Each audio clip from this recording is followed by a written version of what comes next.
Here. Okay. Jæja, velkomin aftur eftir hádegisverð. Ég vona að maturinn hafi verið góður og þið hafa átt góð samtöl. Nú höldum við dagskrána áfram og nú er það þingmannatillaga sem að þetta er fundaliður 4.3 og það þingmannatillaga sameiginlega bólusetningaskrá fyrir einstaklinga eldri en 65 ára. Östram, gjör svo vel.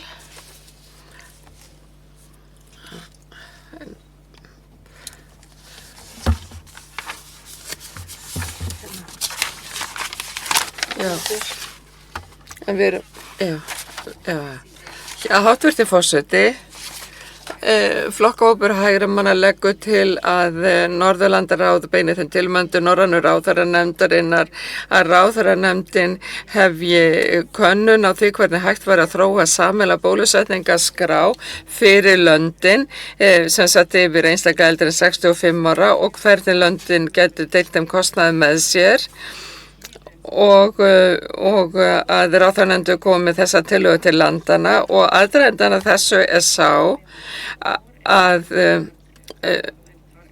það hefur einstaklingum eldri en 65 ára hefur fjölgað og fyrir vikið eru og svona eldri borgarar eru ekki eins hraustir þegar uppkoma ýmsir sjúkdómar. Og þess vegna viljum við líka sporna til dæmis gegn sýklalyfja ónæmi og þess vegna er hugmyndin sú að við á Norðurlöndum getum við getum aukið gagnaskipti og við getum dregið úr kostnaði og að við getum staðið að betri innkaupum af bóluefnum. Og síðan getum við líka aukið aðgengi að bóluefnum. Þakkaði fyrir þetta. Þá er það Eva Lind frá úr hópi jafnaðarmanna sem tekur orðið.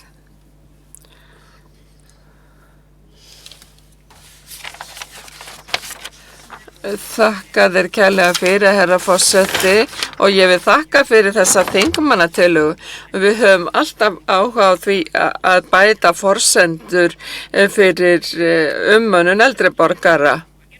En við erum með ýmsar spurningar varðandi þessa tillögu og áður en lengra er haldið það verið gjarnan vita hvers vegna við eigum að einskora þetta við þennan hóp.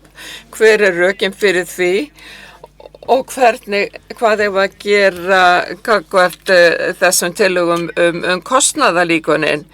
Á þetta verka sem er samleitt fyrir Norðurlöndin í heild sinni eða er betra að skipta þessu niður að hvert land sig? Þannig það er ýmislegt sem við þurfum að kynna okkur betur áður við getum sagt hvort við munum styðja þessa tillögu. Takk fyrir. Þakkaði fyrir þetta og þá er það Eva Bjátet úr flokkahópi miðjumanna.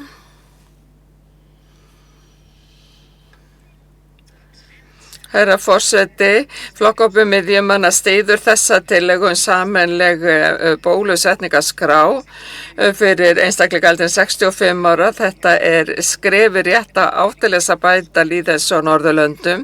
Ég hef einmitt verið að tala við vísindamönnum daginn það hvað hefur verið gerða margar uppgötvanir. Og hún sagði við mig að þetta væri ein besta fréttin sem var að hugsa sér þegar maður getur gripið til svona mismunandi aðgerð og þá myndi heildarmyndin verða mjög góð. Og nú er þetta mjög vel orðað og þetta gefur einmitt kost á því að heilbrigðisþjónusturnar í löndunum getið unnið saman og leið sér dreið úr kostnaði. Og þetta er gagns ekki bara fyrir einstaklingi sjálfan heldur líka fyrir samfélagi heild. Vegna þess að það er okkur akkur í því að þessi hópur sem verður æ stærri að hann geti haldið heilsu sinni og þess vegna er þetta gífurlega mikilvægt að geta komið í veg fyrir sjúkdóma. Þetta líka bætir lífsgæði fólks. Og sameiginleg skrá myndi líka auðvelda löndunum að skiptast á upplýsingum og geta fylgst betur með þróun tækninnar og þá líka tryggt æ fleira fólki bólusetningar. Og með þess að þennan hátt væri hægt að bregðast hraðar við þegar að koma nýjir faraldrar og þannig getum við staðið sameiginlegum innkaupum og þannig getum við líka eftirbyrða öryggið og auk þess getur hvert land að haldið áfram að standa bæða fjármögnun og auka sveigjanleika þegar unnið með öðrum löndum.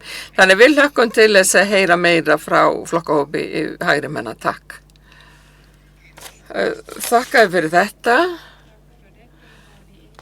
Nú ekki fleiri á mælendaskrá. Umræðu lokið.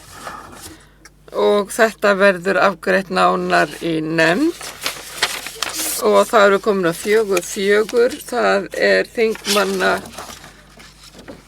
tillaga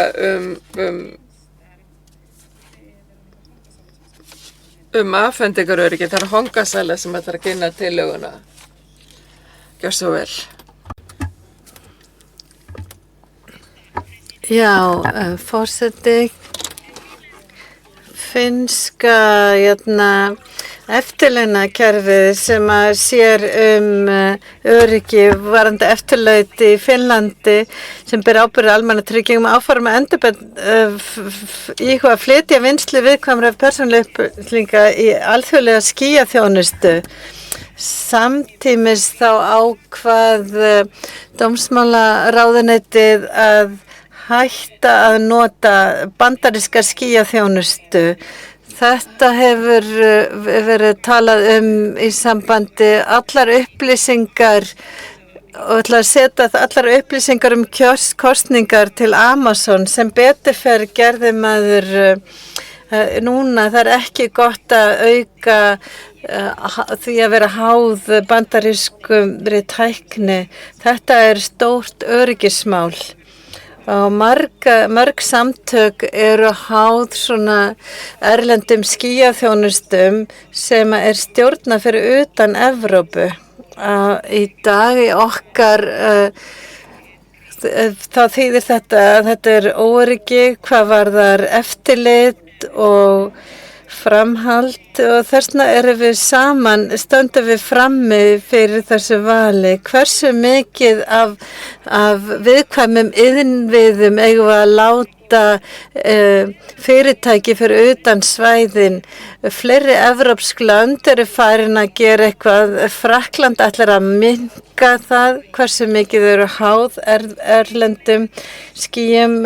Niðurlönd og Þýskaland eru að vinna því að minnka það hversu mikið þau eru háð og ætlar stjórna sínum eigin gögnum. Þetta líka nauðsynlegt á Norðurlönd, sérstaklega hvað verða viðkvæmar persónu upplýsingar og félagslega mikilvæga innviði. Við þurfum að vera með norrænt markmið í staðinn fyrir að vera að flytja opinber gögn út fyrir Norðurlönd. Þá eiga Norðurlönd saman að byggja upp sameiginlega stafrænar innviði þar sem að getur geymt og unnið með viðkvæm gögn innan norræna svæðisins. Takk fyrir.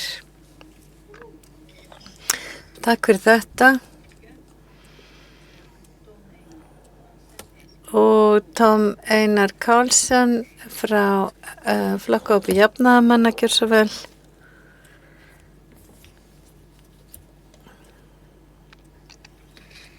Já, takk fyrir, forseti. Þessi tillaga bendir á mikilvægt vandamál og fyrir flokkahóp jafnaðarmanna þá skiptir máli að við í stafvæddum heimum tryggjum tryggjum að stafrænt líf borgarana sé öruggt, að það sé ekki verið að nýta sér upplýsingar eða það hverfi. Og hvað varðar öryggismálin, þá þurfum við líka að sjá til þess að við bæði njótum hnattrænnar tækniþróunar leið og við gætum að samfélagsöryggis og þjónustan sem er veitt líka mikilvæg eins og þessi innviðir stafrænu. Til dæmis gervigreindin á eftir að hafa mjög mikil áhrif á allt samfélag, bæði í góðu og illu. Við í flokkahópi jafnaðarmanna þökkum fyrir athyglisverða tillögu og við vonum að við getum farið vel inn í þetta. Það getur vel verið að við sjáum þörf til þess að breikka þetta aðeins og setja þetta aðeins í stærra samhengi, en þetta svona punktur sem ég að leggja til og það þarf líka jafnvægi sem að þarf að gæta að. Og við fylgjum auðvitað með alþjóðlegri þróun á sama tíma leið og við getum vonast til að geta vera með norrænt, stafrænt sjálfstæði. En við hlökkum til að sjá skapandi samstarf þessa tillögu. Takk fyrir þetta. Já, nú kemur það Ingard frá flokkahópi miðjumanna.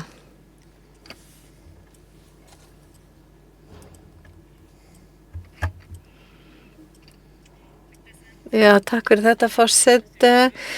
Stafrænar innviðir þeim gætt af nokkrum stórum tæknirisum. Þeir byggja góða þjónustu og auðvelt að nota og sérstaklega hvað varðar gervigreind, en þeir var líka gert okkur háð þeim og þau þéna ótrúlega mikið af peningum. Næstum því öll þessi fyrirtæki eru bandarísk og við sjáum líka þróunina í Bandaríkjunum sem veldur okkur áhyggjum og tæknirisarnir eru nálægt valdamönnum. Bandaríkin mikilvægur bandamaður, en það margt sem sýnir okkur mjög skýrt að við verðum að sjá til þess að við í Norðurlöndum getum staðið á eigin fótum. Það líka varnarmál, en sérstaklega líka í kringum stafræna innviði. Þessna styðjum við þetta framtak frá flokkahópi miðjumanna, við í flokkahópi miðjumanna, við styðjum þetta eins og fyrrum ræðumenn hafa sagt og við viljum meina að það að ganga lengra og það ekki talað það heldur hvernig maður geymir gögn og hvernig maður getur þróað það sem við notum núna í sambandi við tölvupost og allar þessar þjónustu sem við nýtum okkur daglega, en í dag það bara nokkur svona alþjóðlegi fyrirtæki. Við erum ekki barnaleg, jafnvel þó að maður geymi gögnin í Evrópu, þá þetta samt ekki utan seilingar frá þessum stórfyrirtækjum sem vilja halda völdunum. Þessna verðum við að finna okkar eigin stafrænu lausnir og að við stjórnum okkar eigin gögnum. Við viljum gera þetta með Evrópu, þetta tekur tíma. Við verðum ekki óháð yfir eina nótt, en ef við byrjum ekki núna þá verðum við viðkvæmari. Þetta fjallar viðnám og sjálfstæði og þetta fjallar lýðræði. Takk fyrir. Og svo það fulltrúar Norðurlandaráði æskunnar, gjör svo vel.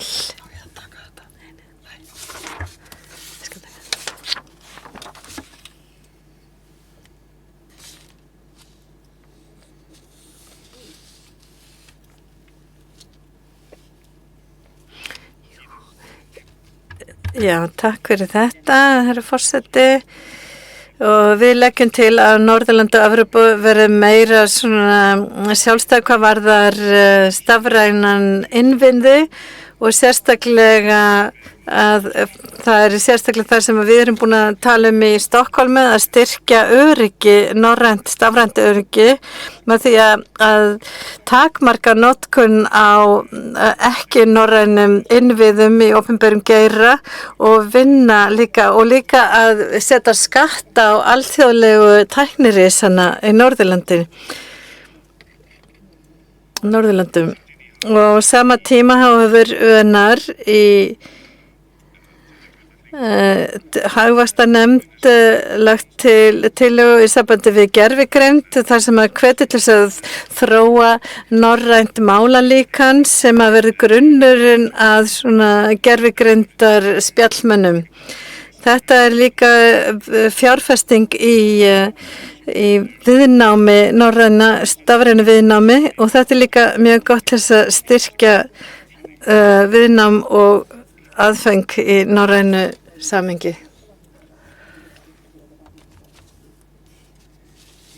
Já, takk fyrir þetta. Og þá er ég ekki með fleiri á mælendaskrá. Þá getum við lokið þessum punkti og þetta mun vera afgreitt áfram í nefndunum. Og það þýðir að við erum búið með þetta og númer 4, þannig þá höldum við áfram á punkt númer 5 og þá skiptum við fáum nýjan forstjóra Helen Björklund. Gjör svo vel.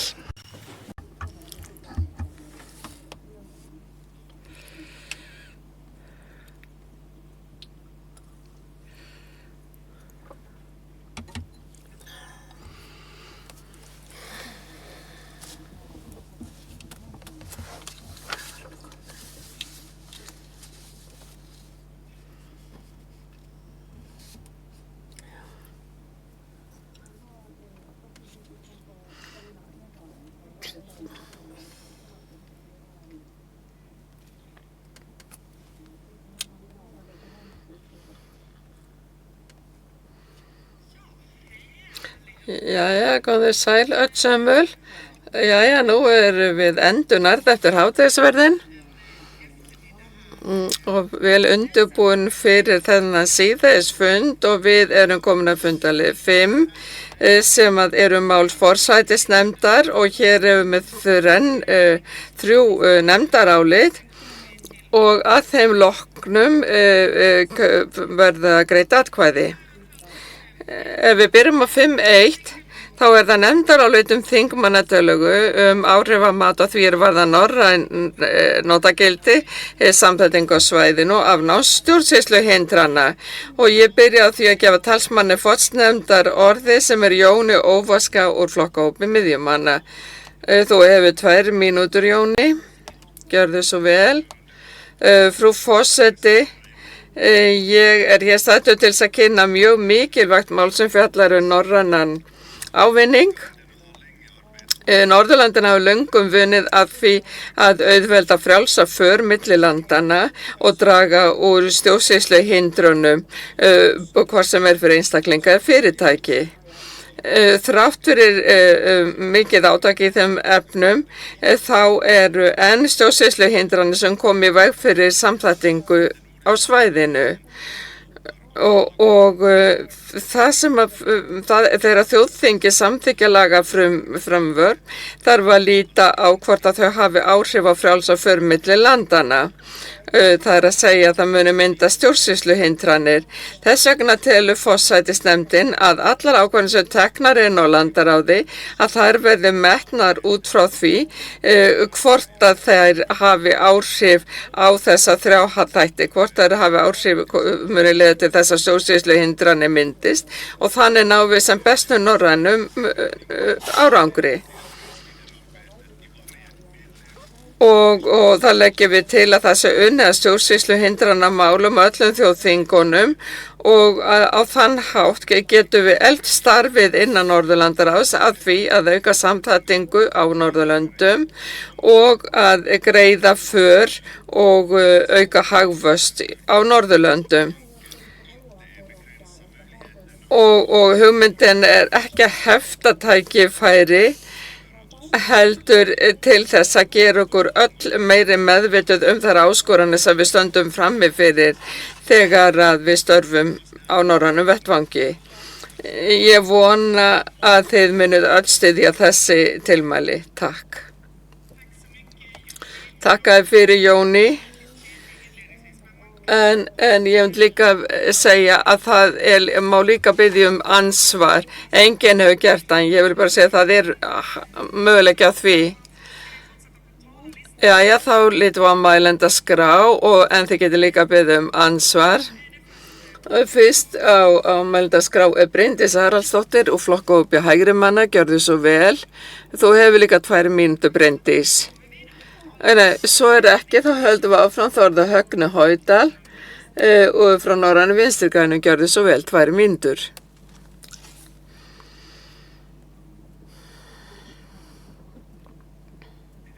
Frú forseti, við í Norrænu Vinstri-grænum vorum svolítið efins þessa tillögu.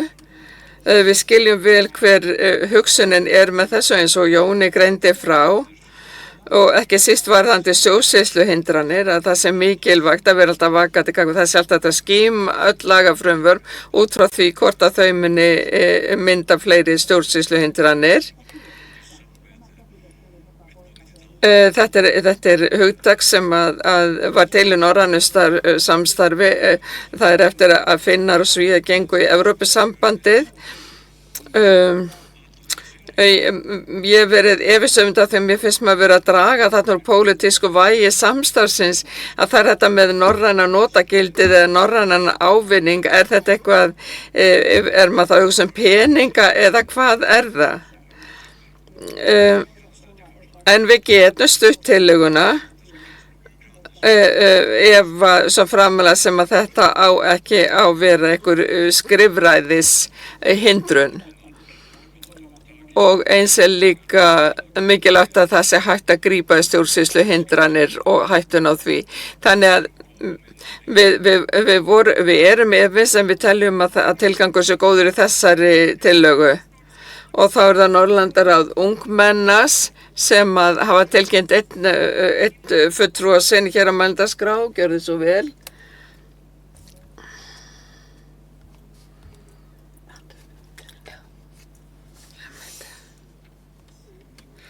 Þakka fyrir, forseti. Jú, við í Norðurlandaráði ungmenna teljum að þetta sé góð tillaga. Það áhrifamat áður en ákvarðanir eru teknar. Það getur leitt til þess að við getum dregið úr hættu á því að fleiri eða nýja stjórnsýsluhindranir myndist í kjölfar ákvarðana sem teknar eru. Og þetta tillaga sem fyrir upp að hefur verið góð. Og við viljum meira norrænt samstarf og færri stjórnsýsluhindranir. Og það að geta byggt ákvarðanir sínar á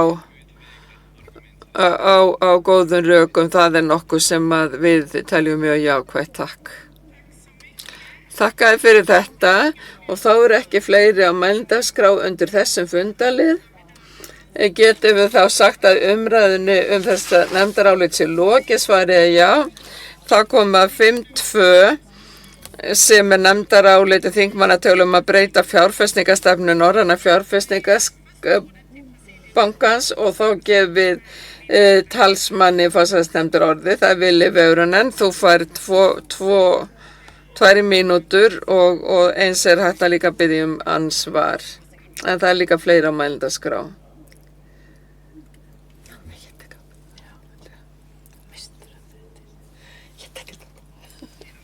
Þakka fyrir, forseti.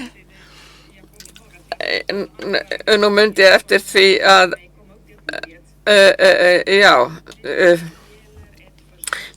hér að ræða tillögu úr flokkhópi hægri manna sem varðar norræna fjárfestingabankan og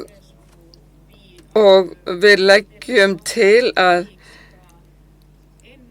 við lögðum til að breytingar gerðar á fjárfestingastefnu norræna fjárfestingabankans þannig að einnig væri hægt að fjárfesta í varnariðnaði MB8-landana og forsætisnefnd telur þetta hafi verið góð tillaga en enga sög leggjum við til að afgreiðslu þessa verði hægt vegna þess að þetta í rauninni búið að gerast. Þannig að nú eru reglurnar þannig að það unnt að fjárfesta í varnariðnaði bæði með vopn og hefðbundin vopn og skotfæri. Og þess vegna telur forsætisnefnd að hægt sé að hætta afgreiðslu þessa Næstur á mælendaskrá Jóni Óvaska. Nú, það ansvar, já. Já, fyrirgeðu. Gjörðu svo vel, Jóni. Þú færð 1 mínútu til ansvars. Já, ég vil bara spyrja háttsendan forseta hvort fulltrúar flokkaðs hægrimanna, hvort að norrænn ávinningur ætti kannski flokkahópur hægrimanna að kynna sem fyrst tillögur og þá ekki bara sem hægrimenn heldur að þeir geti líka metið þessar tillögur. Ég get svarað þessu. Ég tek undir það sem þú segir við sem flokkahópur og ég sem forseti hefði náttúrulega átt að leggja áslað að við eigum náttúrulega alltaf að kanna norræna notagildi eða ávinning þegar við erum að semja tillögur. Og mikið ég fegin að þið skuluð öll vera svona vakandi. En nú höldum við fram og þá það Helena Jellemann. Já, þá 2 mínútur, Helena.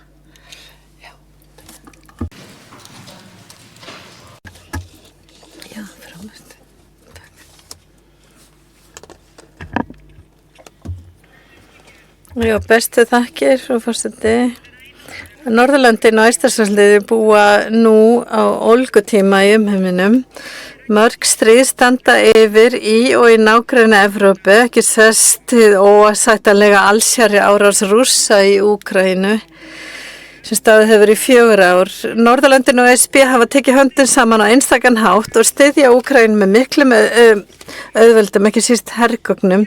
Úkraínumenn veita Rússum viðnám en þau gera það ekki fyrir sjálfsi, heldur líka fyrir alla Evrópu og ekki síst Norðurlöndin. Hér ber Norðurlöndum að gera allt sem við getjum til að styðja Úkraínu. Vegna stríðsins í Úkraínu þá hafa Finnar og Svíar gengið í NATO og þar með erum við með mikla samstöðu í Norðurlöndum.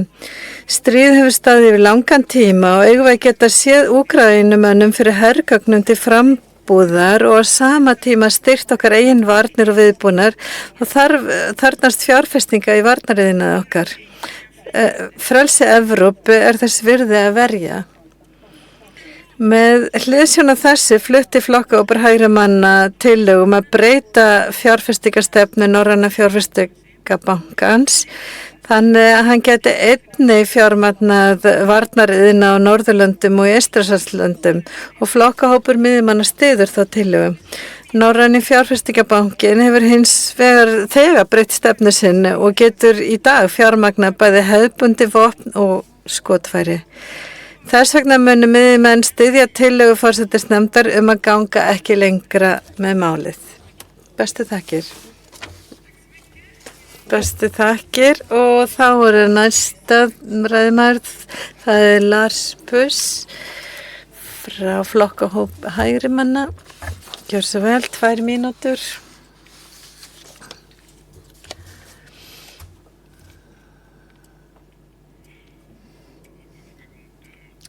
Já, þetta bara komið sér á stað. Hérna, takk, frú forseti. Í takt með að öryggisstaðan versnar stöðugt, þá verðum við að nota þau verkfæri sem við höfum til að styrkja varnir okkar og herbúna. Þess vegna frábært að núna Norræni fjárfestingabankin nú þegar búin að uppfæra sig þannig að við getum nýtt þetta í varnarmál.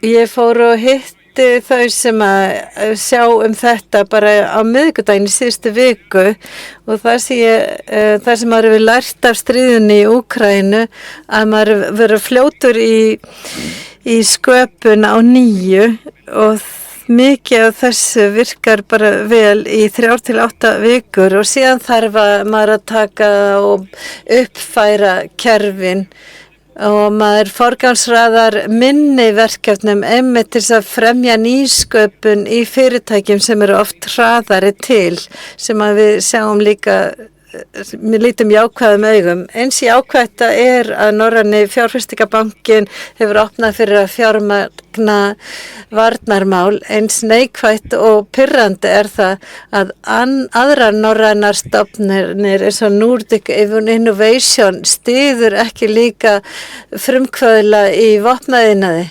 Í gær vorum við með heimsókn frá Nordic Innovation sem sagði þau taka allt út sem hefur með varnarmála að gera. Stríði í Úkraínu hefur sýnt okkur að einmitt nýsköpun skiptir máli, þannig að við stöndum okkur vel á stríðsvellinum. Þess vegna það mjög pirrandi að okkar eigin stofnanir vilja ekki taka þátt. Þess vegna vil ég hvetja ykkur öll til þess að hjálpa okkur að drífa áfram þess okkar samnorrænu stofnanir að taka þátt í þessu á allan hátt sem það geta. Takk fyrir.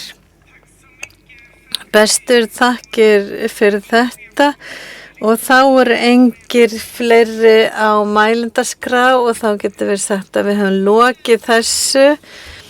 Þá förum við á punkt 5.3 nefndarálitum þingmannatillögum norræna lýðræðisráðstefnu.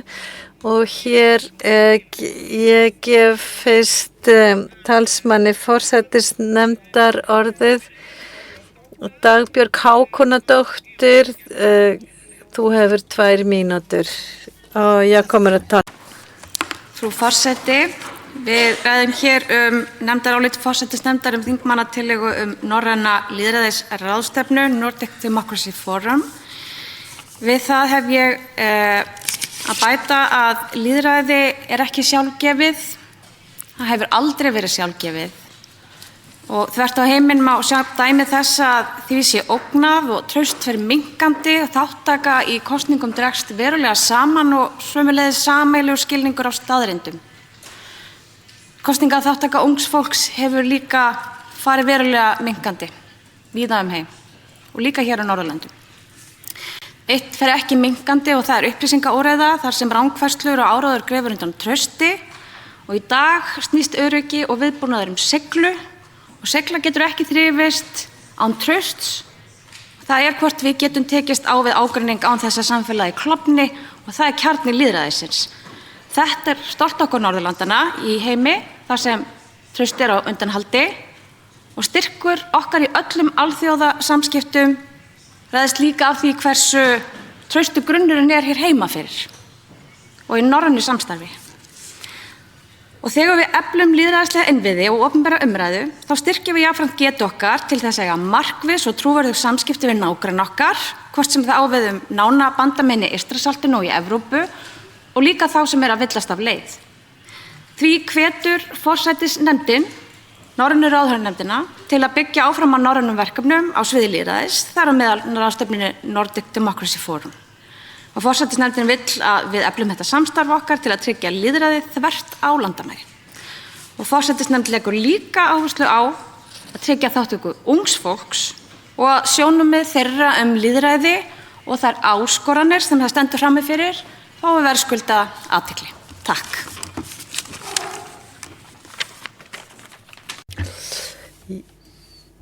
Tack så mycket för det och då går... Já, takk fyrir þetta og þá það Jón Weinerhahn frá flokkahópi íhaldsmanna sem ætlar að gera grein fyrir afstöðu þeirra.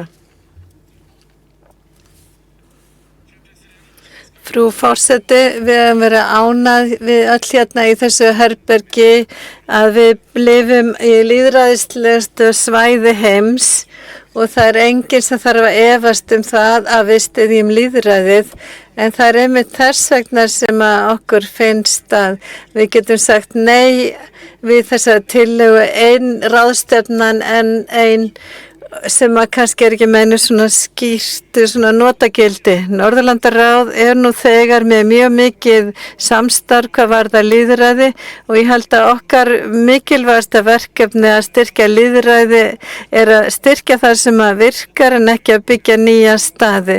En nú sjáum við líka hvernig allt að þróast í eystra svæðinu og það mjög mikilvægt að vinna meira með Eystrasaltsríkjunum og norðurslóðum.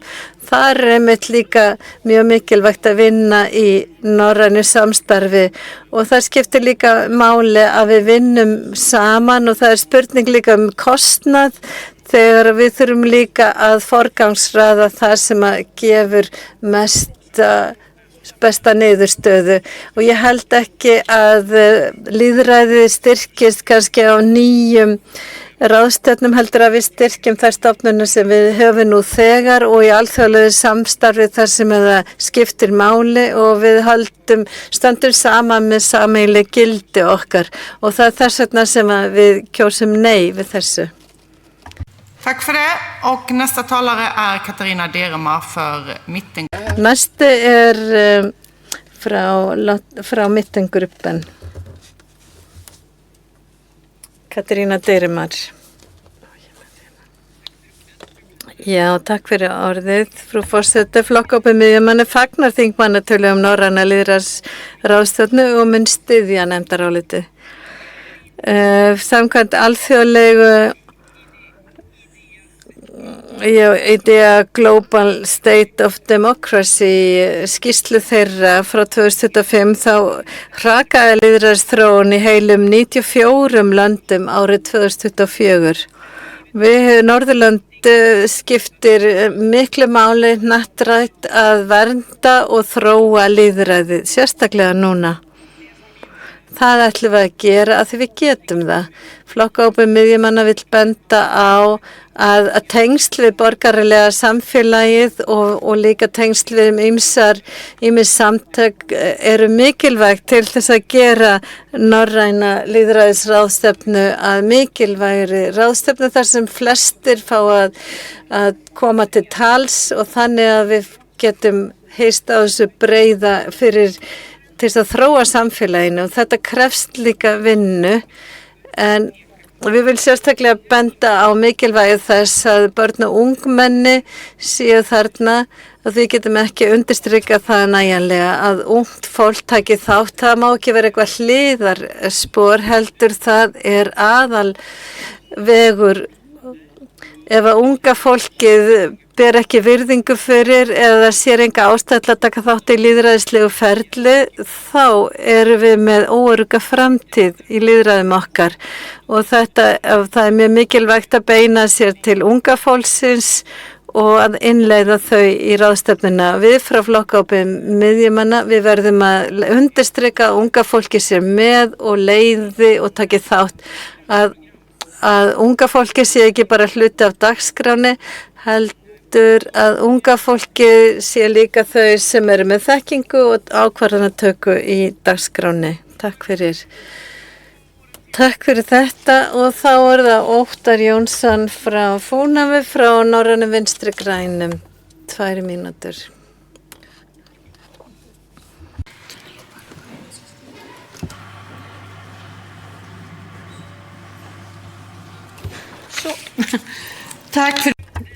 Takk fyrir orðið, frú forseti. Tillagan að gera lýðræðisráðstefnu alveg frábært og í samstarfi við mismunandi samtök og vísindamenn og borgarlegt samfélag og yfirvöld og ég vil sérstaklega undirstrika mikilvægi þess að unga fólki taki þátt.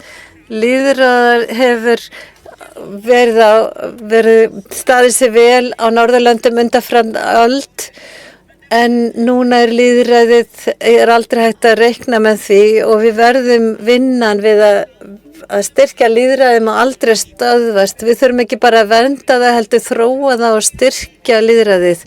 Því miður sjáum við mikið bakslag í heiminum. 3/4 hlutar heimsins búa í svona einræðisríkjum. Þetta sýndi nýja lýðræðiskannunin frá Gautaborg 2026. Þetta lýðræði bakkar á hnattræna vísu en Norðurlöndin eru ennþá efst á lista en samt eru áskoranir hér. Til dæmis í Svíþjóð þá sjáum við hvernig borgarlegt samfélag hefur fært minna fjármagn og líka stuðningu fyrir ungmennasamtök á meðan að mörg ungmennasamtök eru að segja frá auknu hati og hótunum sérstaklega á samfélagsmiðlum og núna sáum við líka í fyrra hvernig þátttaka í kosningu hjá ungu fólki minnkaði og þetta eru ekki góð teikn á lofti. Þetta sýnir líka að við þurfum að ræða lýðræðið og núna þegar eru svo mikið skautun þá þurfum við að styrkja lýðræðislegt samtal og gildi lýðræðis. Þetta fjallar ekki bara hernaðar undirbúning, þetta fjallar líka segla að byggja þar sem að samfélagi sem lýðræðisþróun fer fram og norrænu samfélagin geta verið góðar fyrirmyndir að hafa áhrif á önnur ríki að fara í meira lýðræðislegra átt. Og þó maður sé að tala norðurslóður, þá það ekki nein andstæða við það að tala lýðræði. Við getum talað bæði. Takk að Kjell fyrir, þá ekki fleira mælendaskrá, getur þá lítið svo að umræðinu sé lokið og þá erum við komin að atkvæðagreiðslu nefndarálitin og fyrsta atkvæðagreiðslan á þessu þingi, þannig að við ætlum að byrja á því að testa þegar ég að vera með blikkandi hnappa fyrir framan ykkur. Já, fara að koma bráðum, fljótlega. Og á meðan við bíðum þá get ég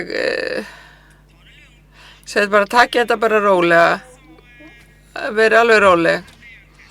Þetta bara, við erum bara að prófa þetta og það sem sagt að þegar við segjum já, öll sem ætla að fara heim í dag, ít á já og þau sem að vilja ekki fara heim í dag segja nei og þeir sem að eru hlutlausi íta á sitja hjá og þetta byrja núna. Nei, ég vil ekki alveg tala eins meira, þetta ekki alveg komið í lag.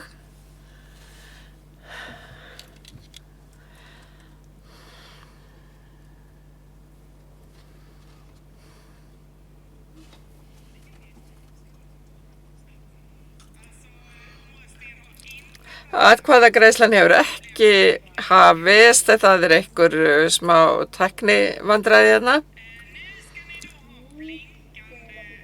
Nú ættu hnapparnir vera farnir að blika. Grænt þýðir já, rautt þýðir nei og gult þýðir að sitja hjá. Og atkvæðagreiðslan hefst núna og þetta við erum að prófa þetta fyrst. Þau segja já sem vilja fara heim í dag. Þau sem vilja fara heim í dag, í dag já.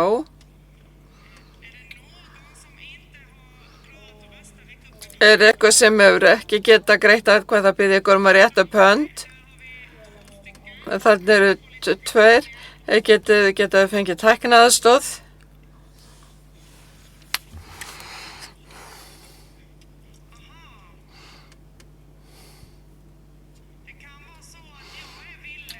Það getur vel verið að ég sé villi. Það stendur villi hérna hjá mér.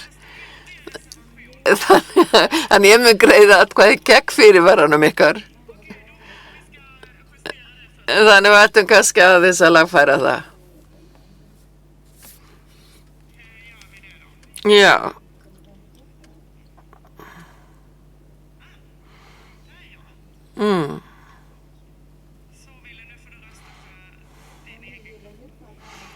Ég vil ekki, nú færð þú að greiða atkvæði fyrir þinn eigin flokkahóp. Við erum ennþá að testa þetta. Einhver sem getur ekki greitt atkvæði, réttu upp hönd ef þið einhvern vandræðum. Annars getum við sagt að þessari atkvæðagreiðslu sé lokið. Það var 42 sem sagði já, 5 sem sagði nei og 7 sem sátu hjá.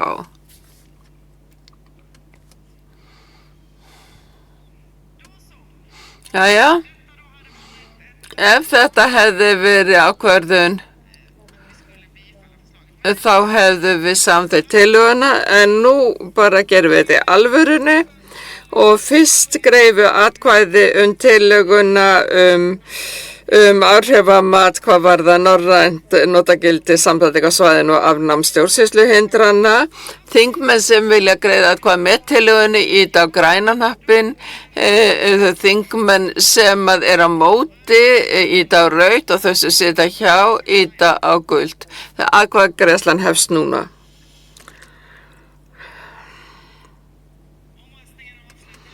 Nú atkvæðagreiðslunni lokið. og úrslitin eru að það eru 56 þingmenn sem hafa stutt nefndarálitið og þar með hún samþykkt. Samþykkt. Og þá erum við komið 5-2, það nefndarálitum þingmanna tölum að breyta fjárfestingastefnu Norræna fjárfestingabankans og þeir þingmenn sem vilja styðja nefndarálitið en ef maður ýtir á rautt þá segir maður nei.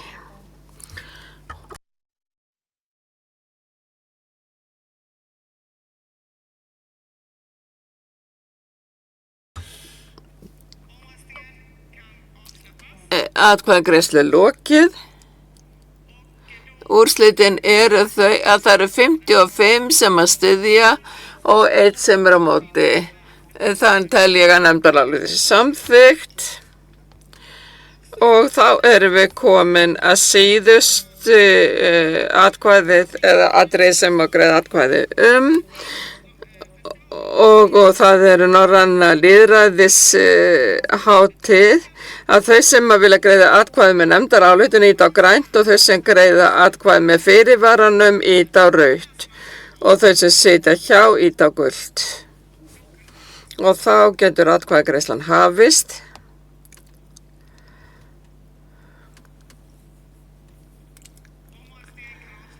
Atkvæðagreiðslu lokið og úrslitin eru þau að það eru 35 greiða atkvæði með nefndarálitinu en 22 á móti og ég segi að nefndarálitið samþykkt og þá höfum við lokið fundalið 5.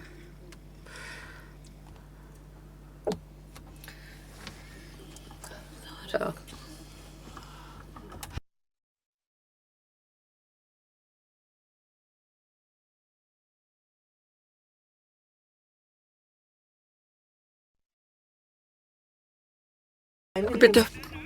Jæja, þá erum við komin að fundalis 6 sem að frá Norrænu þekkingar- og menningarnefndinni og þar erum við eingöngu með 1 nefndarálit og þau loknar atkvæðagreiðslan og það könnun þvernorræna jafninga úttekt á menntun og vísindum. Og það Guðmundur Ari Sigurjónsson sem tekur nú til máls fyrir hönd fyrir hönd nefndarinnar, Norrænu þekkingar- og menningarnefndarinnar. Gjörðu svo vel, þú hefur 2 mínútur. Forseti, ég tala íslensku. Við ræðum nú nefndarálit þingmannatillögu þvernorræna jafningjaúttekt sem skoðar pólitíska væðingu kennslu, samskipta, rannsókna á menntastofnunum og skólum. Tillagan kom fyrst til umræðu í nefndinni í október en meirihluti nefndarmanna taldi að tillagan væri allt of víðtæk, að markmið hennar væri óljóst og það væri erfitt að hrinda henni í framkvæmd. Meirihlutin lýsir einnig yfir áhyggjum af því að tillagan geti takmarkað akademískt frelsi, grafið undan trausti og skapað hættu á pólitískri væðingu málefnisins. Einnig þykir óskýrt hverju þessi úttekt kom í raun og veru til að leiða, hvernig niðurstöðurnar verða nýttar og hver mun bera ábyrgð á að fylgja þeim eftir. Meirihluti nefndarmanna í Norrænu þekkingar- og menningarnefndinni leggja því til að Norðurlandaráð aðhafist ekki frekar vegna þingmannatillögunnar.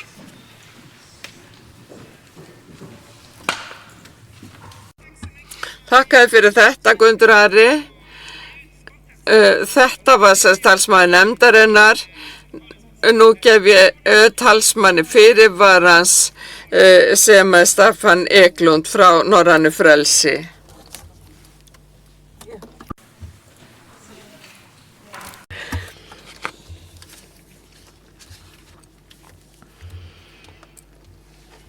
Takk, frú forseti. Forsætisráðherra Noregs nefndi í dag að lýðræði væri svo mikilvægt fyrir viðbannið og hér kom við eitthvað sem að styrkja kennsla, rannsókn og vísindaleg miðlægur hornsteinar virks samfélags. Til þess að þessi þætti virki vel styðji við lýðræði verður að vera lausir við pólitíska íhlutun. Norðurlönd hafa einstakt tækifæri til að aðstoða löndin við viðhalda skýrum skilum á milli þess að mikilvægur starfsemi og stjórnmála. Alveg sama hvernig þetta fer fram. Sameiginleg eftirlitseining getur hafið sig yfir sem eiga að fara að skoða hvernig svona trendir eru og pólitísering og þetta er eitthvað sem að skoða líka norrænt.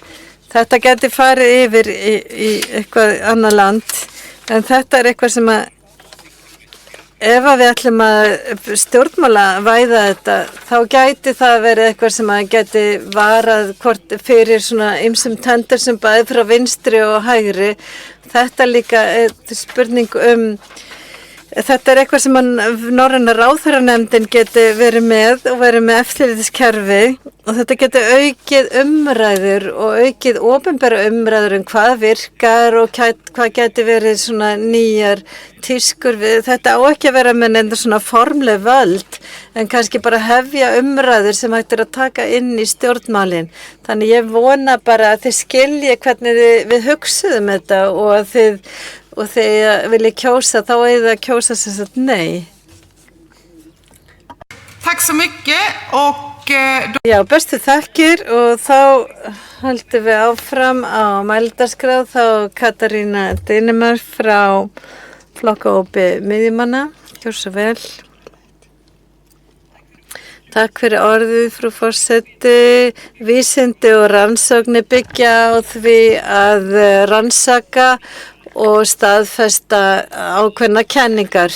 Þetta er hluti af náttúru vísindana að rannsaka. Norrænt frelsi bendur á það að það eigi ekki að pólitísera að koma stjórnmálunum inn í vísindin með því að koma einmitt með tillögur sem að stefnir að því. Vísindin eiga að vera frjáls og ekki stjórnið af stjórnmálunum.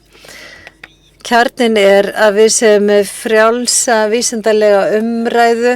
Við eigum ekki að setja einhverja pólitíska eftirlit yfir kennarana okkar og vísindamenn og þessna vil ég segja að Norðurlandaráð eigi ekki að halda áfram með þessa tillögu. Takk frú forseti. Takk Katarína. Hegabæ Nýholt frá Norrænum Vinstrigrænum er næstur. Afsakið Katarína, Staffan Eklöf. Já, Katarína verður þarna og nú kemur ansvar frá Staffan, hefur 1 mínútu.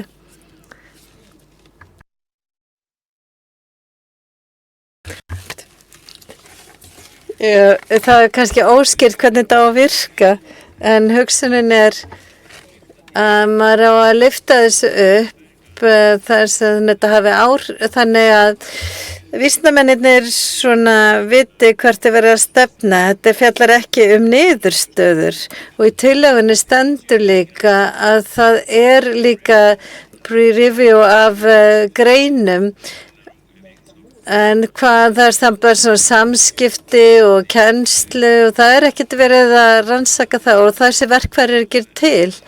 En þetta fjallar Þetta er meira svona hjálp fyrir vísindamenn, stuðningur sem að geta stundum fundið fyrir þrýstingu frá hópum og til dæmis frá stofnununum, frá skólunum eða frá stjórnmálum.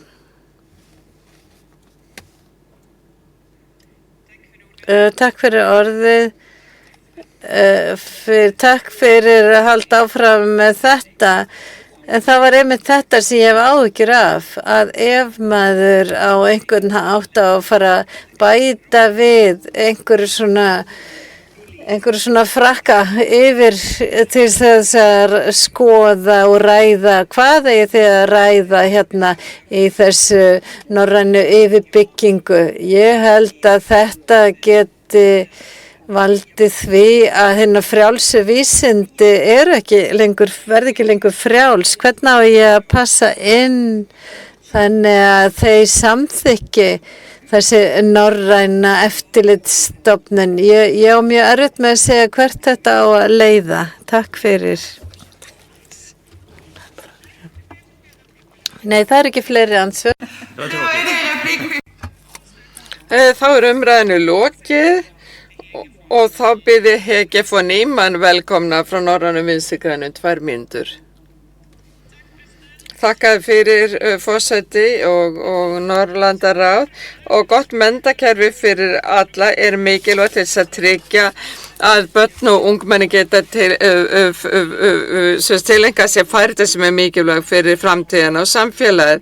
En til þess að tryggja það að þau öðlist gagnrýna hugsun á tímum þar sem að dynja á okkur upplýsingaóreiða og áráður, þar sem að þau hittast eigum við að efla kennslun og efla starfskjör þeirra sem þar starfa. Það er mikilvægt fyrir okkur öll og fyrir lýðræði okkar. Frjálsar rannsóknir í menntunargeiranum og akademískt frelsi eru mikilvægir stoðir í samfélaginu okkur. Norrænt frelsi er í að augra þessu frelsi með því að koma hér með þessa tillögu. Og við þurfum ekki eftirlit með menntakerfinu okkar, heldur þurfum við betri rappa, við þurfum fleira starfsfólk og við þurfum að auka trausti til starfsfólksins. Það er bæði mikilvægt fyrir börnin okkar og fyrir starfsfólkið og þess vegna styður Norræn Vinstrigrænn að þessi tillaga ná ekki fram að ganga.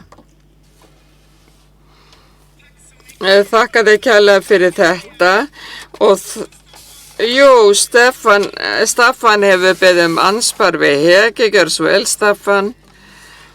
Þú ert með 1 mínútu. Já, þakka fyrir forseti.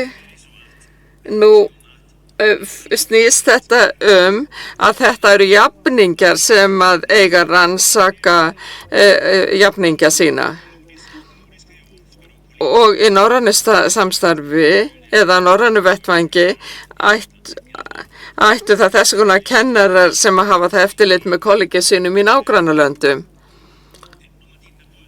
Ef við lítum á það jafningarýni sem á sér stað í dag, þá er það einmitt þannig sem þetta fer fram. Það eru kollegar sem að fara yfir skýrslur jafningja sinna. En að jafningarýni í jafninga geti ekki séð sem einhverja pólitíska væðingu, heldur lítið bara á þetta sem verkfæri. Hins vegar finnst mér að þið hljóma hjá þeim sem að hér ræðir að þau vilja pólitíska væðingu. Takk. Forseti, takk, ég búin að vera í þessum umræður á mörgum sviðum og það alltaf að segja að það sé bara vinstra fólk og konur og það feministar og ýmislegt. Þessi umræða fjallar alltaf það sama. Þetta fjallar að ráðast á akademískt frelsi og þetta það að þeir beri ekki virðingu fyrir starfi okkar. Maður hittist og maður rífist og maður stundum ekki sammála en halda það sé eitthvað svona óháð samviska sem allir eiga að aðlaga sig að. Það er algjörlega Þannig getum við séð til þess að vera góðir rammar bæði fyrir þá sem að vinna og líka þeir sem að vinna á leikskólanum. Þess vegna er mikilvægt að vinna gegn þessu hluti af norrænu lýðræði. Bestu þakkir og þá er ekki fleiri á mælendaskrá og þar með segi að þessi umræða og þá ætlum við að kjósa 6-2 og þá er það þvernorræna rannsókn á jafningjaúttekt á menntun og hérna er sem sagt fyrirvari og þá gerum við okkur klár. Þeir sem vilja styðja nefndarálitið íta á grænt og þeir sem vilja styðja fyrirvaran eru rautt og ef maður setur hjá þá er það gult.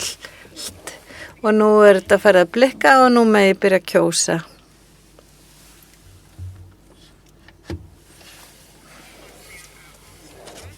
Já, og kosningu er lokið. og niðurstaðan er 42 með og 11 á móti og þar með hefur þetta verið samþykkt. Og með þessu þá erum við búin með dagskrárlið númer 6. Takk fyrir góðar umræður og ákvarðanir. Nú, kæru vinir, nú komum við kaffi og köku og það er búið að dúka borðin hérna frammi og við hittumst aftur hefjum fundin 20 mínútur yfir, sem sagt 14:20.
Är vi glada för fan har koll på allting och liksom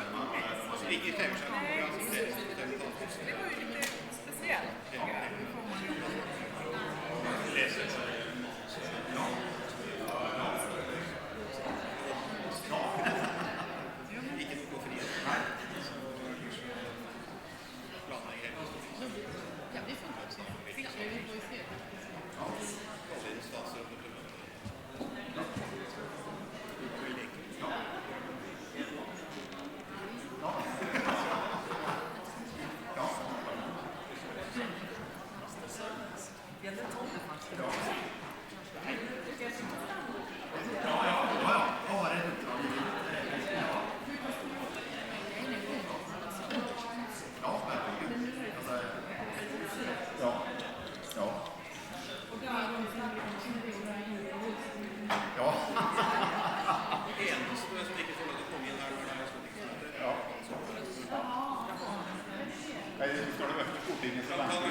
Okej, kära nordiska ledamöter. Og kæru norrænu þingmenn, klukkan núna 20 mínútur yfir og ég ætla mér að hefja standa. Það vantar marga í salin og við verðum að vera hérna og við verðum líka að bera virðingu fyrir þeim sem tala. Ég ætla að biðja ykkur að setjast og hafa þögn.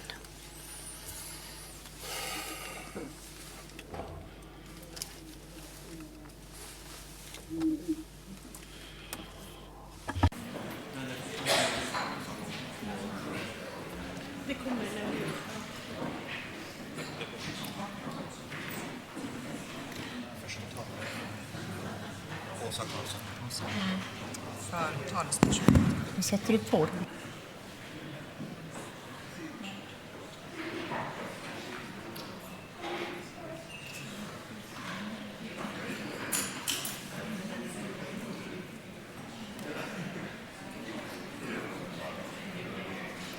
Ja, då ber jag er.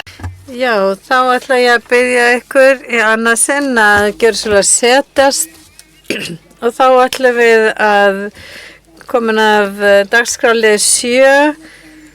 Það punktur, það hérna vistvænni tískuiðnað og það Åsa Karlsson sem ætlar að tala í 2 mínútur.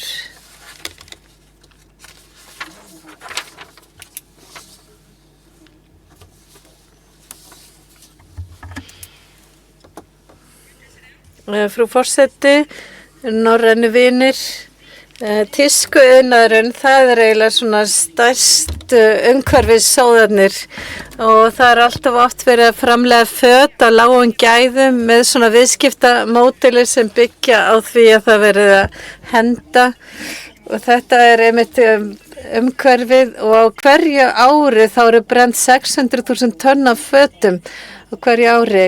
Á sama tíma neytendum oft þetta áttast af því hvað eru raun að kaupa, fyrir líkin framleita á sjálfbæran hátt eða eru fullyrðingar sjálfbærni fyrst og fremst markaðssetning. Einmitt af þessar ástæðu hefur norræna sjálfbærniverndin valið að vinna þessari nefndartillögu.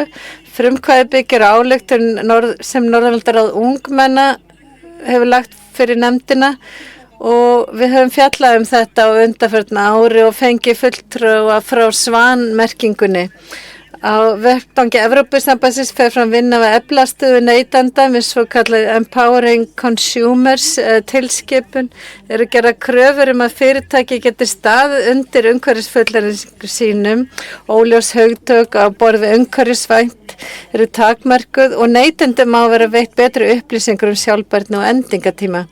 Á Norðurlöndum við með gott verkfæri í okkar sem að hjálpar neytendum að velja sjálfbæra og þarna getum við verið leiðandi. Við getum tekið forystu með okkar rótgrónu kerfum sem eins og Svansmerkingunni höfum við tækifæri til að auka gagnsæi fyrir neytendur og leið vísa veginn fyrir önnur lönd í Evrópu. Því leggur norræna sjálfbærninefndin til að norrænu ríkisstjórnar ráðist í sérstakt átak til að upplýsa neytendur og gæta sérstaklega norrænna hagsmuna í ljósi Empowering Consumers tilskipunarinnar í tengslu við Svansmerkinguna. Markmiðið að sporna gegn grænþvotti og villandi markaðssetningu og að stuðla að sjálfbæru efnisvali og góðum starfsskilyrðum í textíliðnaði og við teljum að þessi tillaga sé uppbyggilegt skref í átt að sjálfbærari tískuiðnaði. Bestu þakkir Åsa Karlsson frá nefndinni og það Úta Ingord frá flokkahópi miðjumanna og þú hefur 2 mínútur.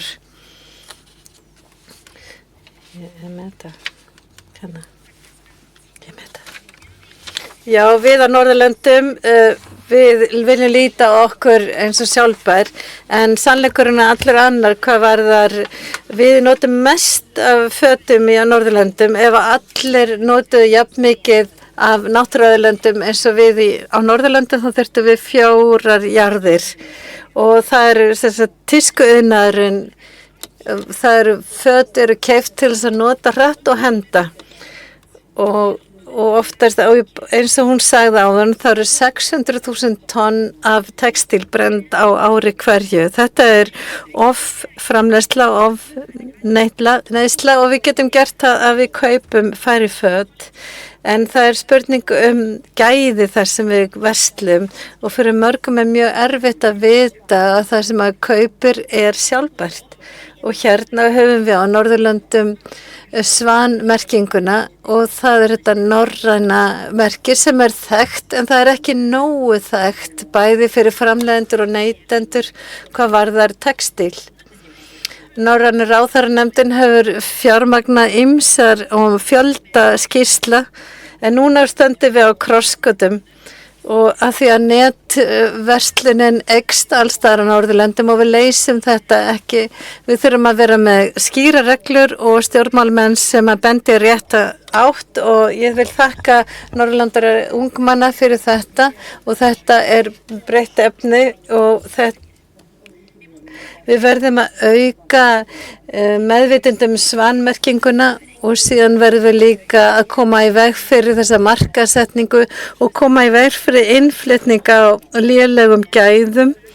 Og líka það eru ýmis heilsu spillandi efni í þessu.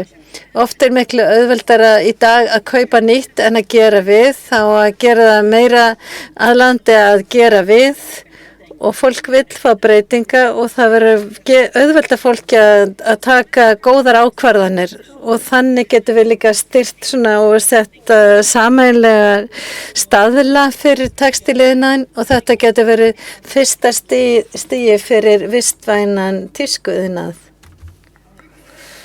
Takk fyrir þetta og næstur á mælendaskrá Helena Stockenfeld frá flokkahópi hægrimanna.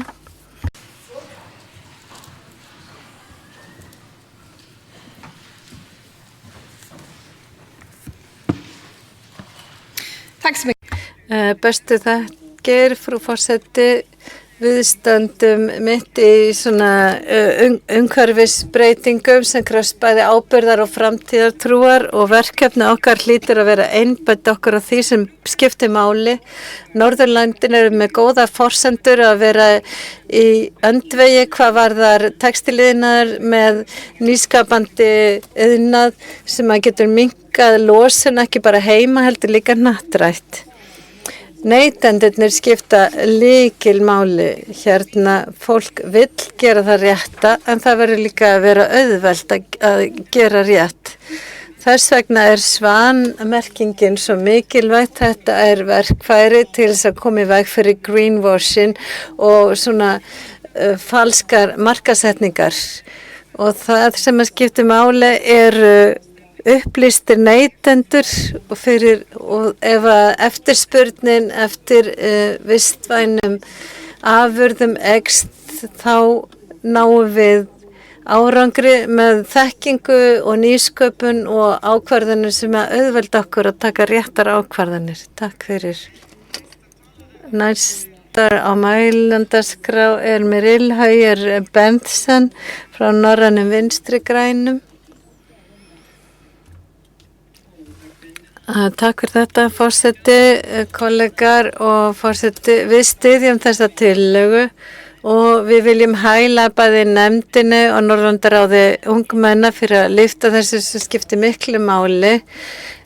Grænni vistvænni tískuiðnaður ekki nýtt þema en nauðsynlegt bæði fyrir loftslagsmál og líka fyrir iðnaðinn og við verðum líka að skilja hversu alvarlegt þetta sem sagt á hverju ári 12,6 milljónir tonn af textíl úrgangi, allt of mikið hent eða eyðilagt löngu áður en það ónýtt.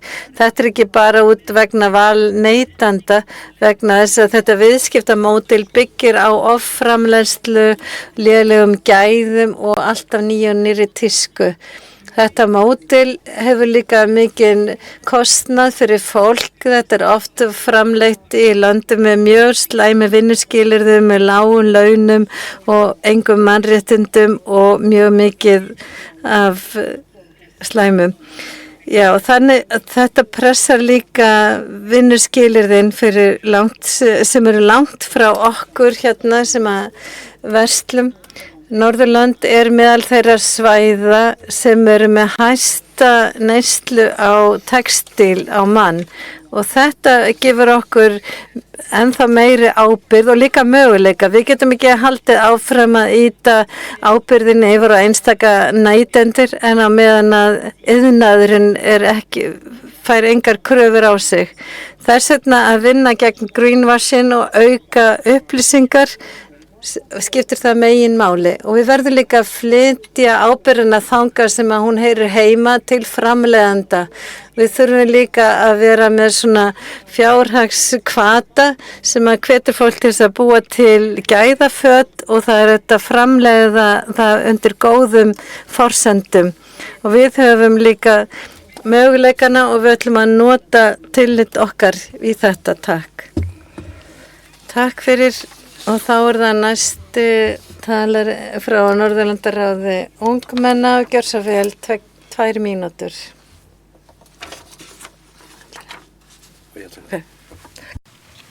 Takk for ordet, president. Takk fyrir orðið, forseti. Hér hefur margt gott verið sagt sem rétt, en á Norðurlöndum notum við of mikið af fatnaði og það ekki vegna þess að veðrið slæmt, heldur kaupum við of mikið, oft í lélugum gæðum, sem líka framleitt við tvíræðar aðstæður. Ég held að þurfi ekki miklar röksemdir frá okkur. Þetta vandamál á ýmsum sviðum, meðal annars að þér varðar sjálfbærni. Og sjálfbærni mikilvæg fyrir ungt fólk. Við látum okkur varða hvaðan fötin koma, hver hefur framleitt þau og við hvaða aðstæður. Og við hugsum afleiðingarnar. Og þetta ástæðan fyrir því að Norðurlandaráð ungmenna ákvað að senda frá sér þessi tilmæli, þessa ályktun. Það hægt að grípa til mótvægisaðgerða og það eru margar skilvirkar lausnir, til dæmis svansmerkið, en það hægt að bæta enn frekar og ég held að sé ekki deilt það að fólk flest vill klæðast fatnaði af góðum gæðum og sem framleitt við viðunandi aðstæður. Svo við skulum gera þetta auðveldara fyrir fólk og við þökkum fyrir og vonumst til að allir geti stutt þessa tillögu. Takk. Takk kærlega. Og þá ekki fleiri á mælendaskrá og þá umræðunum lokið og þá greiðum við atkvæði lið 7.2 grænni textíliðnað. Þeir sem styðja tillöguna styðja á grænt en hinir sem andvígir á rautt. En þeir sem vilja hvorki styðja né hafna tillögunni, þeir þrýsta á gult.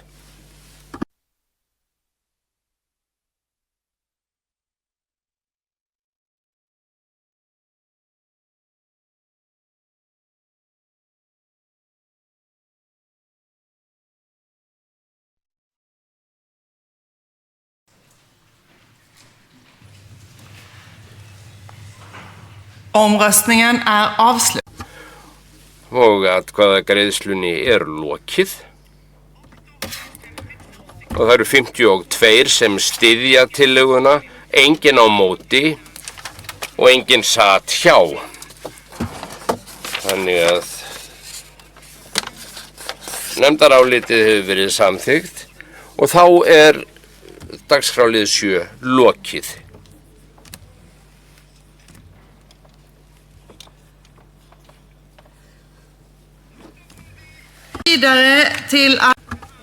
Og þá tökum við fyrir dagskrálið 8, velferðarnefndin norræna,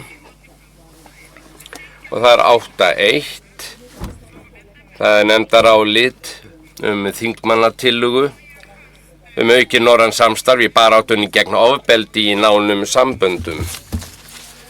Og það Lotta Johansson Fúrnarfur sem fær fyrst orðið. Gjörðu svo vel.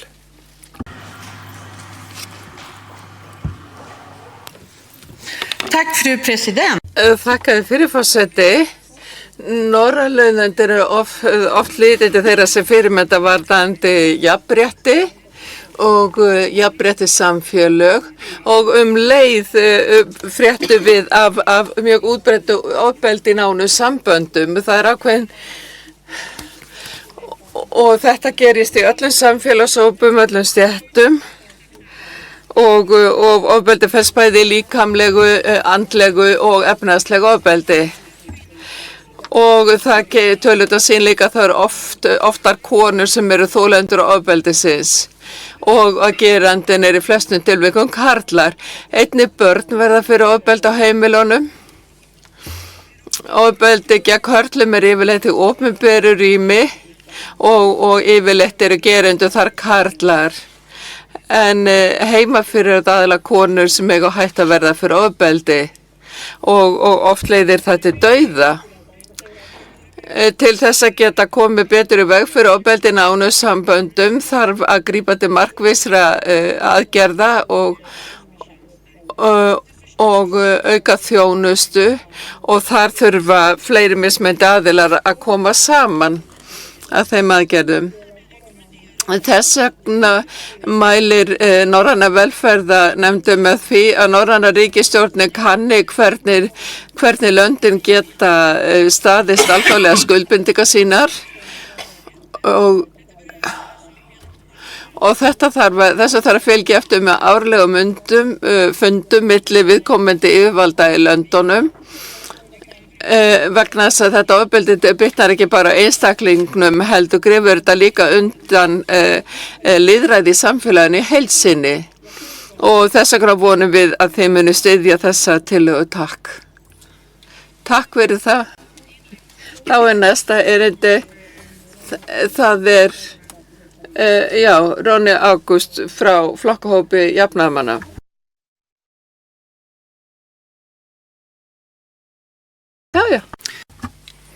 Forseti, svo margar konur hafi verið myrtar af núverandi eða fyrrverandi sambýlismanni og þetta lögbrot sem á að refsa fyrir og það þarf að vernda fórnarlömbin. Hvað þurfa margar konur að búa við ótta og hve mörg líf þarf að rústa? Þetta ekki varðal ekki einstaka menn, þetta samfélagsvandi og þetta algjörlega óhæft. Undir hverju fyrirsögn raunveruleiki fólks sem verður fyrir ofbeldi og sem þegir og allt of oft kona sem ekki lifir af. Við vitum að það þarf að grípa inn snemma að vernd kvenna sem í hættu, það þarf að auka hana.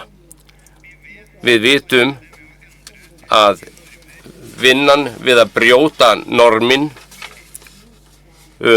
karlmennsku verður að byrja snemma. Við getum ekki fallist á eitthvert hálfkák. Samfélagið verður að stöðva þetta. Þetta snýst frelsi, öryggi og mannréttindi og við þurfum að hegða okkur í samræmi við það. Við verðum að grípa til ráðstafana sem duga og hafa úthald og útrýma þessum vanda úr samfélaginu. Tack så mycket. Takk, þá það Sandra Listerby úr flokkahópi miðjumanna. Þú hefur 2 mínútur.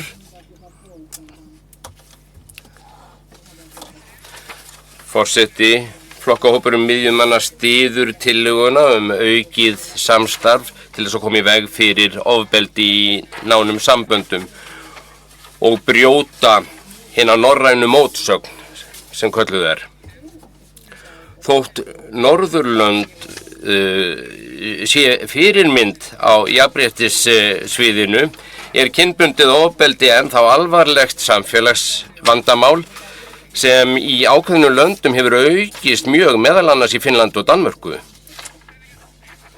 Ég vil endurtaka þar sem ég sagði að þróunin fer í vitlausa átt.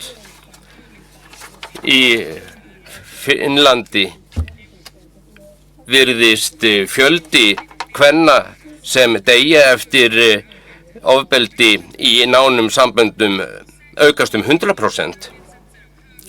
Við verðum að tryggja aðgang að stuðningi sem dugar á öllu svæðinu. Þetta snýst ekki bara löggjöf, heldur þurfum að breyta afstöðu í samfélaginu. Ef við réttlætum ofbeldið í þessum nánu samböndum, þá tekst okkur ekki að vinna bug á því. Við verðum að efla samstarf landana og læra hvert af öðru og dreifa aðferðum sem duga og við þurfum meiri samræmingu og fylgja vel eftir því hvernig við fylgjum upp og eftir alþjóðlegum skuldbindingum okkar. Með því að læra hvert af öðru þá getum við gert verndina og vinnuna gegn þessu ofbeldi skilvirkari. Ofbeldi í nánum samböndum ekki bara afbrot gegn þeim sem fyrir verður, heldur grefur undan jafnrétti í samfélaginu og þar með lýðræðislegum grunni og þess vegna mikilvægt að Norðurlönd verði áfram í fararbroti. Takk fyrir. Takk fyrir þetta. Þá það Veronika Hongasala úr flokkahópi Norrænna Vinstri-grænna. Gjörðu svo vel 2 mínútur. Takk fyrir það. Ég ætla að tala finnsku. Ég vil þakka fyrst og fremst fyrir viðbröðum við þessari tillögu okkar og ég vil líka þakka fyrir þau erindi sem hér hefur verið flutt í því sambandi. Þetta hefur verið góð erindi ekki sístu frá fulltrúa jafnaðarmanna.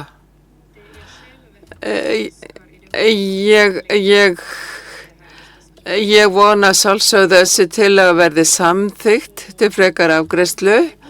Og ég líka að hugsa gerendurnar, ég hugsa þá sem að beita ofbeldi, vegna þess að þegar við erum að tala ofbeldi í nánum samböndum, þá það oft að karlarnir fá ekki nægilega aðstöð til þess að geta unni buga og svo komist út úr þessum aðstæðum. Svona exit þjónustu. Það hjálp til þess að karla geti lagt niður þessa ofbeldis hegðun. Aukast hefur líka áhyggjur af því að þessi kvenhatursmenning sem að breiðast út meðal ungra stráka og karla. Og ég veit, þar sem að ég móðir táningsstráks, þá veit ég að það mikið svona efni á netinu og þetta svona kvenfjandsamlegt. Þar verið að notfæra sér óöryggi hjá ungum piltum og hefur áhrif á það í þessum óstöðuga heimi okkar. Þess vegna verðum við líka nánar á þetta atferli ungra manna og hvernig hægt að fá þá til þess að yfirgefa þessa hegðun. Og að lokum vil ég gjarnan segja þetta varðandi það að setja sig gegn ofbeldi í nánum samböndum vegna þess að það svo oft þessi ábyrgð lögð á herðar kvenna í dag að þurfa að gera eitthvað við ofbeldi í nánum samböndum. Heldur finnst mér að þetta ætti að vera sameiginlegt átak kynjanna. Takk.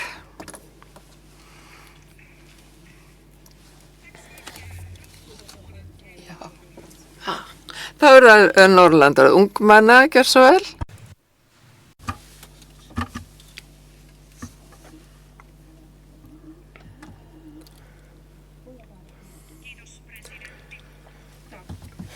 Takk, forseti. Norðurlandaráð ungmenna fagnar áliti nefndarinnar og leggur áherslu á að ofbeldi í nánum samböndum snerti fólk á öllum aldri. Við erum meðal fremstu ríkja í heiminum á mörgum sviðum, en þegar kemur að ofbeldi í nánum samböndum eigum við enn langt í land og margt óunnið. Að verða fyrir ofbeldi af hálfu náins aðila veldur mikilli skömm. Þröskuldurinn til að segja einhverjum frá slíku hár.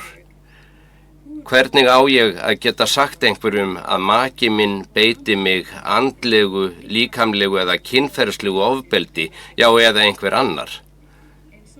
Svona ætti enginn að þurfa að hugsa. En oft eiga þolendur erfitt með að slíta sig úr sambandinu og geta jafnvel réttlætt hegðun gerandans eða lítið á ofbeldið sem eitthvað sem sé á einhvern hátt réttlætanlegt. Það þó alls ekki svo.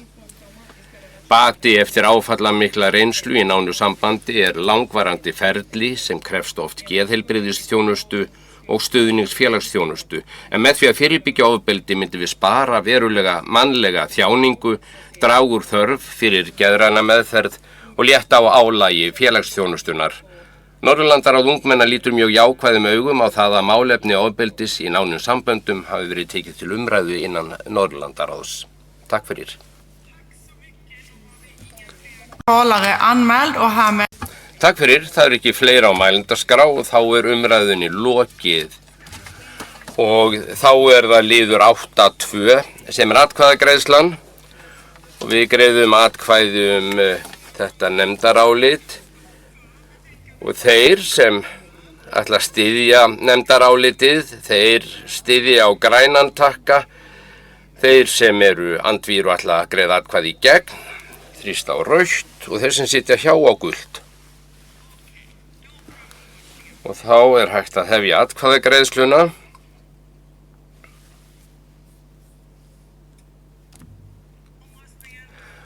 Og atkvæðagreiðslunum lokið.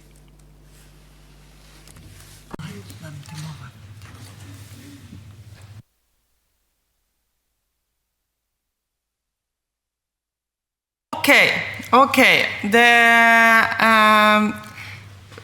Omröstningen är fortfarande öppen. Það er enn verið að greiða atkvæði.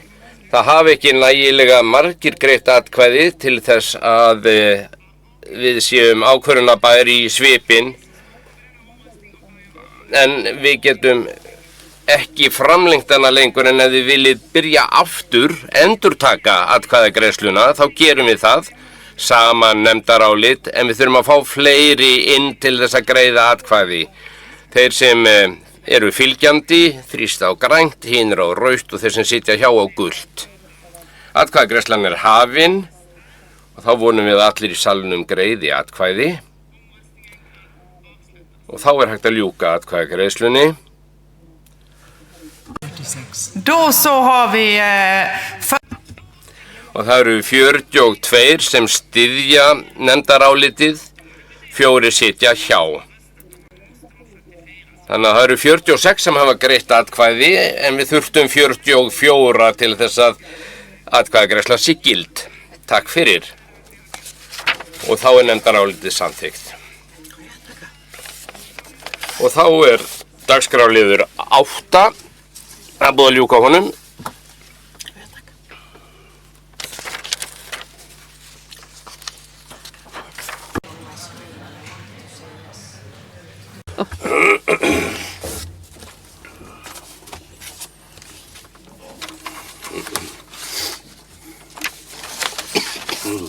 Þetta kveður? Nei. Þá við komin að næsta fundalið sem er 9. Það er Hagvaxtar- og þróunarnefndin og undir þessum lið ætlum við að fjalla þingmannatillögu einföldun bankamillifærslna og það er Selnani Ottosson sem tala fyrir hönd nefndarinnar. Takk for det. Takk forseti, kæru norrænu vinir. Stefnan hreyfanleika sem við ákváðum í Stokkólmi í haust fjallar 7 réttindi sem Norðurlandabúar og fyrirtæki á Norðurlöndum að geta treyst á. Rétturinn til atvinnu, réttur til náms, réttur til heilbrigðisþjónustu og að reka fyrirtæki, hafa skýrar skattareglur, geta jafnvel á krepputímum, ferðast frjálst og að ganga að saumlausum, greiðum, stafrænum lausnum þvert á landamæri. Og forsætisráðherra Støre sagði að nú ættum við að raun gera þessar hugmyndir en við erum ekki þar. Við verðum að hrinda þessu í framkvæmd og þess vegna er þessi tillaga svo mikilvæg vegna þess að hún hjálpar íbúum landana okkar og fyrirtækjum. Þótt við stefnum að því að verða samþættasta svæði heims, þá verðum við fyrir hindrunum og þurfum einföldun bankamillifærslna innan Norðurlanda. Og það hefur farið fram skoðanakönnun hjá 2000 manns og við erum líka með tilskipun og ályktun frá Norðurlandaráði ungmenna. Nýlega hafa seðlabankarnir skilað skýrslu sem bendir á þetta vandamál líka. Við þykjumst vera samþættasta svæði heims, en hvað varðar bankamillifærslur, þá er það eins og það séu mismunandi markaðir í hverju landi. Og það hindrar hreyfanleika og svigrúm fyrirtækja. Ég veit að tíminn er búinn, en nefndarálitið þýðir að við þurfum að stjórnmálamenn þurfa að vinna saman og búa til hvata fyrir bankana til þess að þeir geti unnið milli landamæra og að tryggja neytendavernd og gagnsæi og aðgengi að þjónustu þvert á landamæri. Og nefndin er einróma á bakvið þessa tillögu. Þóra Tóm Einar Karlsson, þú er líka 2 mínútur.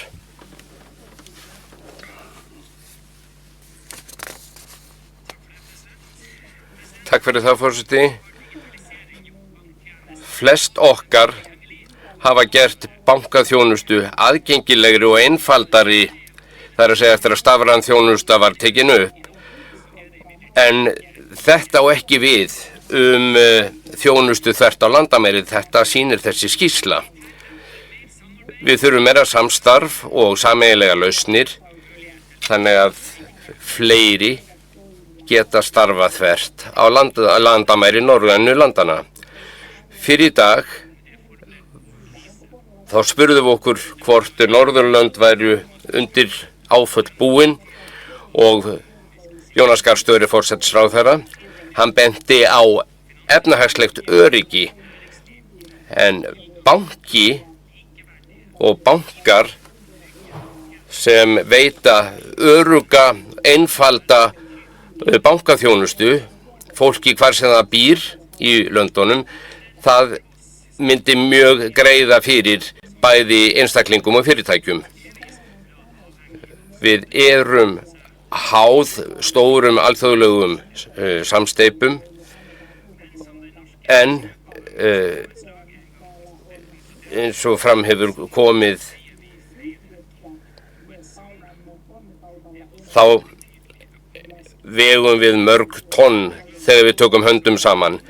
Ég er mjög ánægður með að við tökum þetta upp og ég þakka Norðurlandaráði ungmenna fyrir að hafa tekið þetta mál upp og þeim sem hafa starfað að því. Takk fyrir þetta. Þá er það Markus Eifurinn úr flokkahópi miðjumanna gerði svo vel.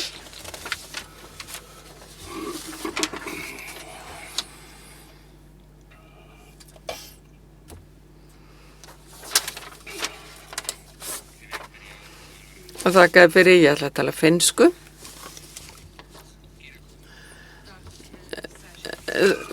Ég vil þakka Norðurlandaráði ungmenna fyrir þetta frumkvæði sem að flokkahópur miðjumanna styður. Í bankaþjónustum þá hefur þörf fyrir að efla norræn samstarf og í þessari tilviku er að finna mörgu ýmis góð tækifæri fyrir ráðherra landana og eins fyrir bankageiran til þess að gera umbætur. Og ef við höfum ætlað okkur að verða samþættasta svæði heims, þá verða löndin að auka samstarf sitt bæði reglur og lög. Þannig að með því að samræma reglurnar þá gerir það böngunum auðveldar að haga þjónustu sinni. Og ef við til dæmis værum með einhverja samnorræna greiðslu gáttir, þá myndi það auðvelda okkur í heiminum, en löndin hvert sig eru lítið til að standa slíku. Þannig að við sem Norðurlöndin öll ættum að geta sett upp innviði bæði fólksins vegna en líka fjármagnsins vegna, þannig að féð berist örugglega til skila. Takk fyrir það. Þá það Gustafsson frá Fremskrittspartiet norska. Það 2 mínútur, gjör svo vel.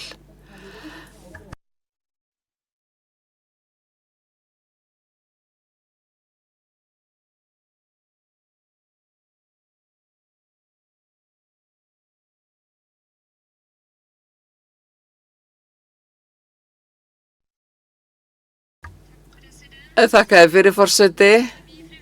Í Fremskrittspartiet styðjum við líka þessa tillögu og við viljum þakka fyrir að þetta mál hefur við borist á dagskrá. Því ef við ætlum að verða samfelldasta svæði heims þá hlýtur þetta fyrsta skrefið í þá átt. Þetta mikilvægt framtíðarverkefni vegna þess að þetta mun efla samkeppnisfærni landana á tímum þar sem að samstarf milli landa verður mikilvægara. Millifærslur og betra samstarf mun gagnast bæði íbúum, atvinnulífi og nýsköpunar umhverfi með löndunum til góða.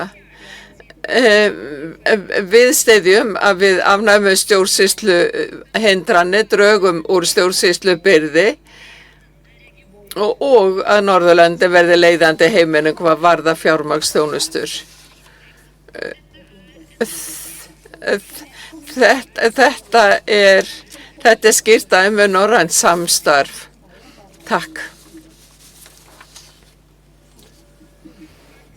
Þakka fyrir þetta. Þá komin Johannes Erlendsson frá Norðurlandaráði ungmenna. Já.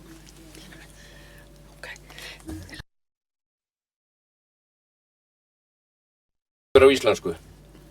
Já, Já, þakka fyrir forseti. Þegar ég tek á móti greiðslu og ferðakostnað frá Norðurlandaráði ungmenna þá verður það að gera sem IBAN-uppfærsla vegna því sem færeyska bankareikning en ungmenna Norðurlandaráðið með finnska bankareikning og það tekur átt marga daga fyrir peningana að berast og í hvers skipti sem þetta gert þá kostar það 10 evrur ef að Norðurlöndin ætla að verða samþættasta svæði heims fyrir 2030 þá gengur ekki að svona einfaldur hlutur eins og að millifæra eigi að vera svona tafsamt og dýrt.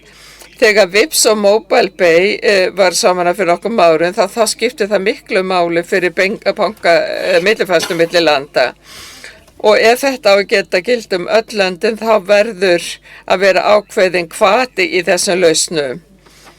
Þess vegna þurfum við líka ekki bara samþættingu, almennt heldur þurfum við stafræna samþættingu og það ekki bara millifærslur heldur rafræn auðkennið og við getum ekki beðið eftir því að Evrópusambandi þrói lausnir sem við getum hemmt eftir.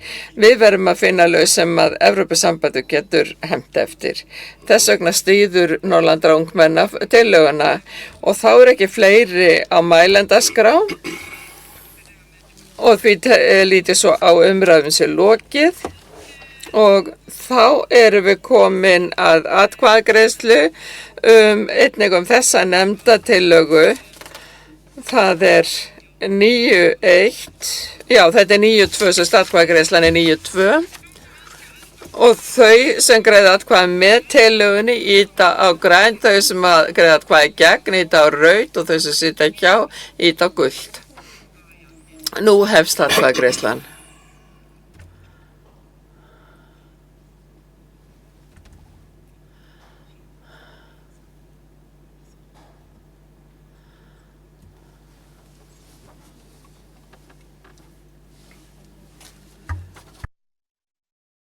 Þá atkvæðagreiðslunni lokið. Og nú var aðeins fleiri í salnum til þess að greiða atkvæði. Það eru 50 atkvæði með tillögun og enginn hefur greitt atkvæði á móti. Ég lít svo á að tillögun sé samþykkt og að þessu loknu þá höfum við lokið afgreiðslu á fundalið 9. Þá vil ég þakka fyrir, það hefur verið gaman að fá að sitja hérna. Og nú vil ég bjóða alvöru forseta velkomin í pontu og þá getur hann tekið síðasta fundaliðin.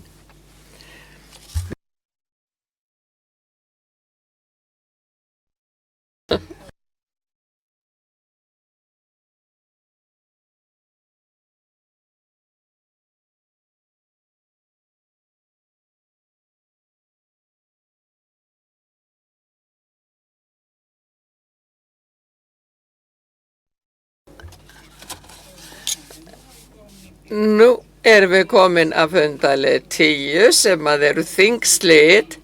Við höfum í rauninu klukkutíma til viðbótar en heldur þurfi nú ekki heila klukkustund fyrir þetta. Ég vil þakka stórþinginu kærlega, öllu starfsfólki í skrifstofana og ég vil þakka öllum þingmönnum sem hér hafa verið og gestum, erlendum gestum. Og eins vil ég þakka túlkunum.